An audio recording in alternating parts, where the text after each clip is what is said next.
To get you all caught up with some of the day's top stories and headlines here on News Now, part of Fox10Phoenix.com. The first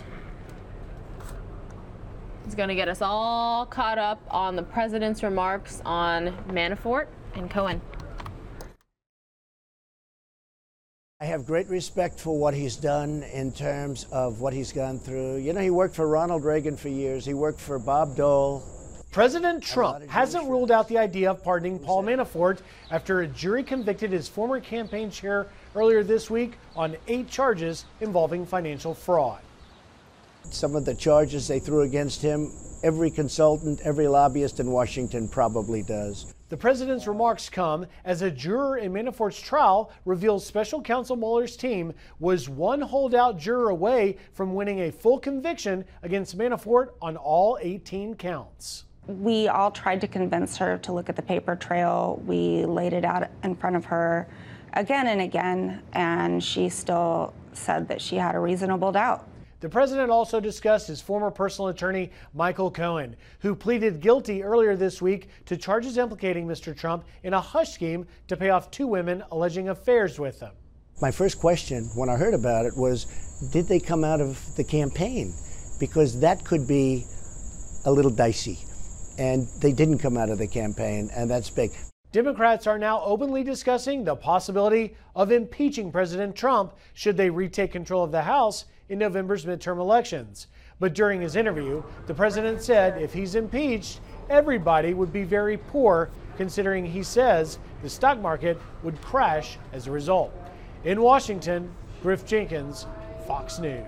Well, as you can imagine, as a hurricane is barreling towards the Hawaiian Islands, some people just want to get out. So we're going to take you to Los Angeles International Airport, where some people are arriving from Hawaii. The news has become more and more worrisome in terms of the direction of Hurricane Lane. The state of Hawaii is bracing for impact as a life-threatening hurricane approaches, sending some fleeing for the mainland. But I'm really relieved to get out of there. Kelsey Brown is a meteorologist for the U.S. Air Force. She's stationed at Pearl Harbor and decided to get out. As far as like stores, everything was completely wiped out. We had like no water. Gas stations were crazy. We couldn't get any gas. Like lines were like miles down the road. Just chaotic. With a little help from mom and over $1,000 later, Kelsey was on a first-class flight back to LAX. It feels good. She's my baby. I'm happy that she's home. Peter and Teresa Corral had a similar idea. They decided to cut their Oahu vacation short ahead of the storm. We have a house in Cabo, so we know what hurricanes do, so we wanted to get out of there before it came in. Last night, it seemed like everyone hit the stores. Generators were gone, shelves were cleared out. Yeah. And then there's this family. They came all the way from Germany for a dream trip to Hawaii, a trip that won't be happening. Now we go to the Hawaiian Airlines and want to cancel it because the hurricane, and they don't cancel it. We want to get the money back for 3 flights. They say Hawaiian Airlines offered to reschedule them in September, but they'll be back in Germany by then. And their $1,700 is now down the drain. Now we go back to the Marriott Hotel, and we are very crying, but the children are crying. There were also people flying to Hawaii Wednesday night. One of them was Oahu resident Henry McNamara. Not too concerned yet tonight because I'll probably get in there safe, but definitely in the coming days, it'll definitely be a pretty dangerous hurricane that's coming pretty close. And then there's Rebecca Romero. I'm feeling really excited to take a vacation to Hawaii, all paid by my parents. She too was flying out Wednesday night with a friend, and she's telling Hurricane Lane to bring it on. Any second thoughts about still going? Oh no, this is gonna be awesome. I'm gonna go out on the beach and I'm gonna take my camera right in the eye of the storm. In a category 4? Are you crazy? Yes, she doesn't understand what's happening. Wow. You know, I never have experienced a hurricane or worked in the conditions. Got pretty close when I was in Texas a couple of times, but one hurricane that they expected to hit San Antonio actually took a turn and went towards Houston and the Golden Triangle area. So, all right, I got some more top stories and headlines to get you all caught up with. This next one is the latest on the Mollie Tibbets case. Our employee was not who he said he was. The man charged in the kidnapping and murder of 20-year-old Mollie Tibbets worked for 4 years at an Iowa dairy farm under false identification. The co-owners of Yarraby Farm speaking out after 24-year-old Christian Rivera made his first court appearance Wednesday.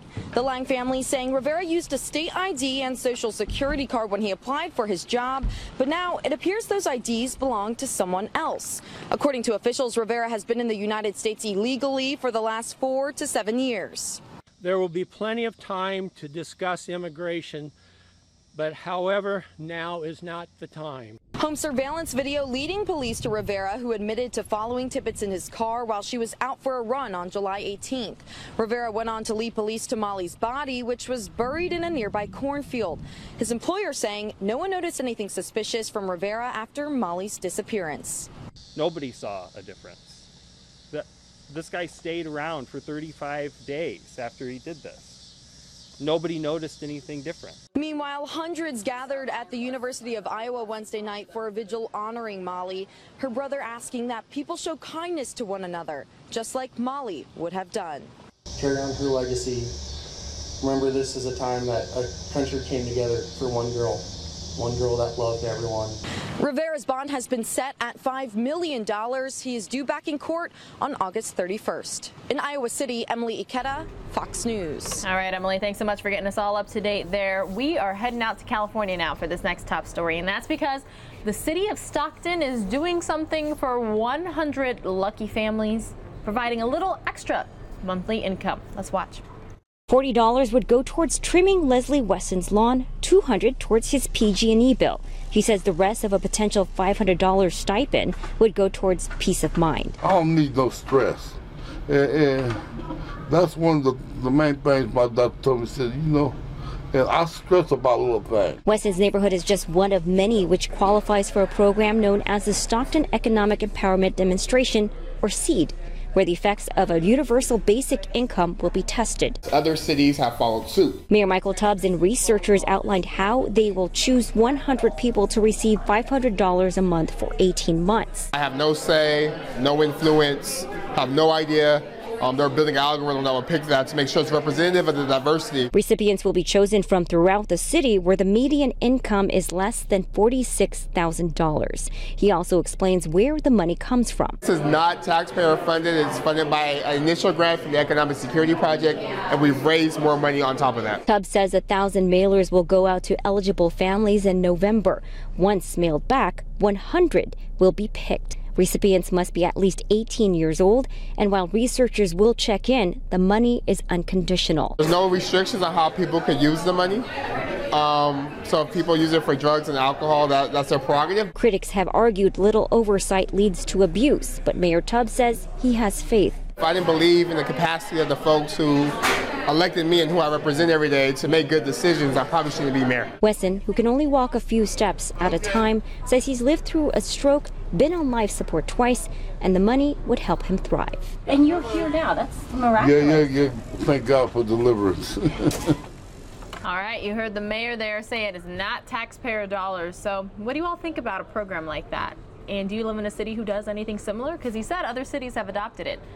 All right, well, you heard me tease this next story at the end of Fox 10 Extra. Thanks to technology, can connect with people whom we either never knew existed or lost touch with. And, it all has to do with some DNA testing and some websites that can connect us all.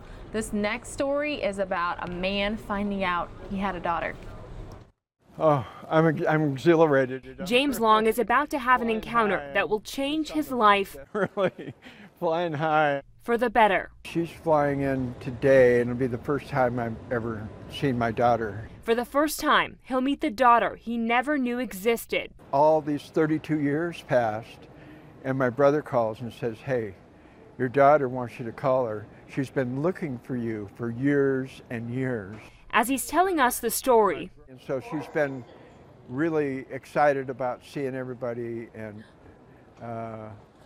she arrives. Hi, dear.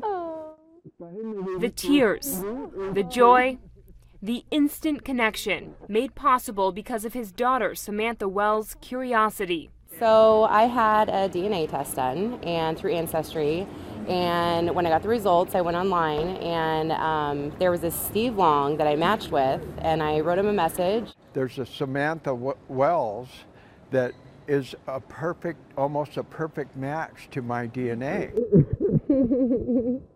Long says Wells' mother is his ex-girlfriend. The two dated briefly in the 80s and lost touch. He never knew she got pregnant, but once he found out a few months ago, I called her, and it was so emotional. He's like, "This is Samantha?" I'm like, "Yeah." He's like, "This is your dad." I'm like, "Oh my God." Now the family tree grows. If I have new grandchildren, Yeah. all of a sudden. Thanks to DNA technology. It definitely doesn't lie, and it got us directly connected. Now these two will catch up on the past. Just sharing our lives that we'd missed out on. And create their new future. Here we go. In Sacramento. This is fabulous. Allie Wolf, Fox 40 News. Wow. Getting a lot of viewer comments about that story on the YouTube chat. All right, everyone, we're going to bring it back local here to Arizona, where our very own Courtney Griffin did a story on a boy giving his birthday gifts to shelter dogs. Let's watch. It's a selfless act. Instead of receiving gifts, Liam, who turned 6 years old today, is giving gifts to shelter dogs for his birthday. Giving them to the dogs so I can make them happy. His mom, Jennifer Faber, says he wanted to give 100 toys away to dogs at the Maricopa County Animal Care and Control Shelter.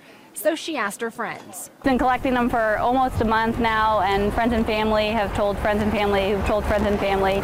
Yes, a lot of people. It spread like wildfire, and they ended up getting hundreds of toys, more than 400. A pig honking and 2-pack of cat toys. People who had my address would, like, our close friends. Otherwise, they send them. We have a PO box that they send them to the PO box. Or some people even ordered them at local like PetSmarts near our house. And we're told as of right now, the shelter has more toys than dogs. So that means every dog will get a toy, and then they're going to keep the toys for future dogs to come. The shelter says this is the first time this many toys have been given to them by such a young dog lover. He's saying, can I come with you? So they gave him something back in return to thank him. So thank you for coming here and helping all the little dogs that we have a happy day. So we hope you have a happy birthday. Courtney Griffin, Fox 10 News. Oh, that is way too sweet. Now that is a story that I enjoy sharing with you all. All right, I believe this is Tracy Carrasco. You know, she does her multiple business brief stories, get us all caught up with what's happening in the business world. Got that for you right now.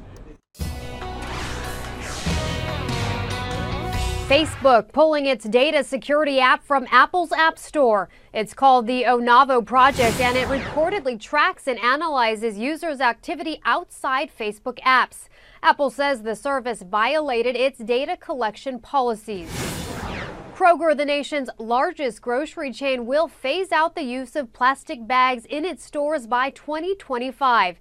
It will start with its Seattle chain QFC, where it expects to be plastic-free by next year. Kroger operates almost 2,800 stores in 35 states. And more bad news for Sears. The retailer will close an additional 46 Sears and Kmart stores in November. That's in addition to the several hundred it has closed in recent years. Going out of business sales will begin as soon as August 30th. That's business. For more, log on to foxbusiness.com. In New York, I'm Tracy Carrasco. All right, Tracy, thanks so much for getting us all caught up. I definitely heard that the Sears in Flagstaff, Arizona at the mall, where I first went to college at Northern Arizona University, is closing. So as you can imagine, a lot of people keeping an eye on that company there. And I heard something that like only 33-ish Sears remain in the U.S., and that's such a low number compared to the Sears that was around when I was growing up. All right, again, you're watching News Now, part of Fox10Phoenix.com, taking a live look here in the Valley of the Sun. If you have not yet, please click that subscribe button. You can then sign up for notifications and be alerted anytime we go live with breaking news situations. Let's take one final look at how the stock market did today really quickly here. Big board showing down 76.62 points on the dot, but a couple blurps of green in there today. Show you the White House as well. Well, we have the live pictures, right? Might as well enjoy them. Looks wonderful out there, nice and green. All right, Mike is rejoining us in about 9 minutes, 8 or so, 8 minutes. And we appreciate each and every one of you being with us.